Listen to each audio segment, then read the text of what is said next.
paper form. But once you get that first initial hit of heavy rain, things will begin to settle, and they'll just go into a general light rain mode for another hour or so. Lots of unsettledness thanks to low pressure, a stretched out trough of disturbed weather, and the moisture that's been around since seemingly forever.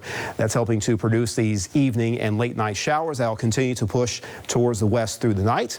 We'll be left with a southeast wind flow for tomorrow morning that can prompt a few showers over Appalachia Bay to move towards the Wakulla and Franklin County coast, and that could fuel maybe additional areas of rain popping up, especially in the central and western side of the Big Bend for the afternoon.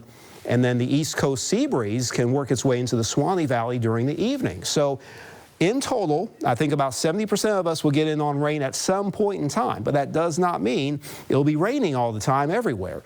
You can still get your work done. You can still have a drive every so often. We just have to be aware and in the know of where showers and storms are at any given time. You can drop a good downpour, quick half-inch, maybe some isolated higher amounts as well.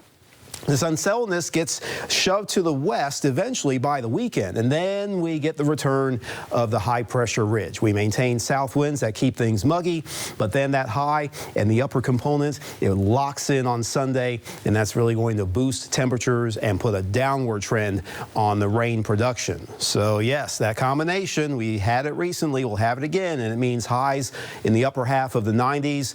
Reasonable confidence to start throwing in a couple of 100-degree readings, especially between Sunday and Tuesday. But as this cycle continues, we'll see moisture returning and a weaker high. So it stays hot by midweek, but the shower cycle is revived.